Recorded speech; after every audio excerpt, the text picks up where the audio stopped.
အားလုံးပဲမင်္ဂလာပါအခုတခါကျွန်တော်ရဲ့မိတ်ဆွေတွေကိုကျမ်းပိုင်းနဲ့ပတ်သက်ပြီးတော့ပြန်လည်မျှဝေပေးချင်တာလေးရပါတော့ကျွန်တော်တို့ခန္ဓာကိုယ်ထဲမှာတွေးထဲမှာပေါ့နော် uric acid တွေများရင်ကျွန်တော်တို့ဒူးနာတာဖြစ်မယ်ခါနာတာဖြစ်မယ်နောက်ပြီးကောက်လို့ခေါ်တဲ့ယောဂမျိုးတွေဖြစ်မယ်နောက်ပြီးတော့ကျွန်တော်တို့ဗာပြမလဲတော့ခြေထောက်ဆွဲခြင်းလို့ပေါ့နော်အမျိုးမျိုးပေါ့ဒီတွေးထဲမှာ uric acid များရင်ဖြစ်တဲ့ယောဂတွေအများကြီးရှိပါတယ်အဲ့ဒါကျွန်တော်တို့ကဒီတွေးရ uric acid ကိုကျွန်တော်တို့ကတန့်စင်ပြီးတော့ပျောက်ကင်းအောင်ကျွန်တော်တို့ဘယ်လိုလုပ်မလဲဆိုတဲ့နည်းလမ်းလေးကိုကျွန်တော်မျှဝေပေးချင်ပါတယ်ဒီကတော့ကျွန်တော်မိတ်ဆွေအားလုံးလည်းမြင်ဘူးတွေ့ဘူးစားဘူးပါလိမ့်မယ်အဲ့ဒါကတော့ကျွန်တော်တို့ဇပလင်အဲ့ဇပလင်နဲ့ကျွန်တော်တို့ခန္ဓာကိုယ်တွေကတွေးရ uric acid တွေကိုကျွန်တော်တို့တန့်စင်ပပျောက်သွားလုပ်တဲ့နည်းလမ်းတွေကိုကျွန်တော်မျှဝေပေးချင်ပါတယ်အဲ့ဒီကျွန်တော်မိတ်ဆွေတွေလုံနည်းလေးကိုကျွန်တော်နဲ့လိုက်ပါကြည့်ရှုပေးဖို့ဖိတ်ခေါ်ပါတယ်ဗျာဟုတ်ကဲ့ပြီးတော့နီးလေးကတော့ဇပလင်၄ပင်3မဟုတ်5ပင်လိုအပ်ပါတယ်ခင်ဗျာ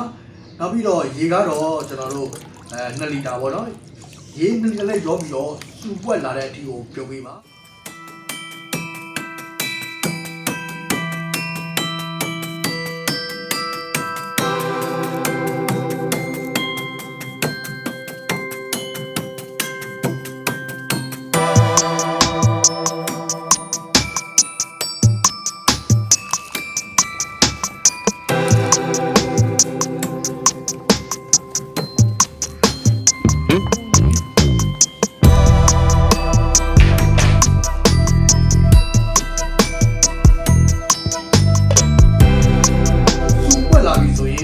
လက်ရှိပေါ့နော်မီးပြင်းထားရဲဆိုရင်တော့မီးလေးအနေငယ်ရှော့ပြီးတော့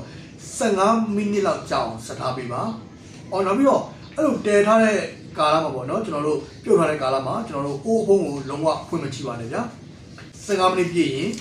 မီးပိတ်ပြီးတော့အေးခံထားပေးပါ။ဟုတ်ကဲ့ပါ။အခုလိုကျွန်တော်တို့အေးခံထားပြီးဆိုရင်ကျွန်တော်အေးသွားတဲ့အချိန်မှာရေအစားကိုကျွန်တော်တို့ဒီဇပလင်ပြုတ်ရည်လေးကိုတပတ်တိတိတောက်သုံးပေးပါတပတ်တိတိတောက်သုံးပြီးပြီဆိုရင်ကျွန်တော်တို့ခန္ဓာကိုယ်တွေကပေါ့နော်အစိတ်တော့တဲ့အားလုံးကိုဖယ်ရှားပေးပြီးတော့နာကျင်မှုတွေအားလုံးလုံးဝပျောက်ကင်းသွားပါလိမ့်မယ်နောက်ပြီးတော့ကျွန်တော်ဘာကြောင့်ဒါကိုကျွန်တော်ပြောပြရလဲဆိုရင်တော့ဒီဇပလင်ကတကယ်ကောင်းလို့ပါတကယ်လည်းထိရောက်မှုရှိလို့ပါကျွန်တော်မိတ်ဆွေတွေလည်းဒီဇပလင်ပြုတ်ရည်လေးကိုတပတ်တိတိ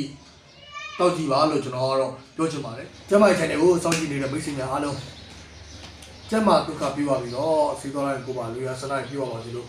ကျမရဲ့ channel မှာဆုတောင်းပေးလိုက်ပါတယ်ခင်ဗျာ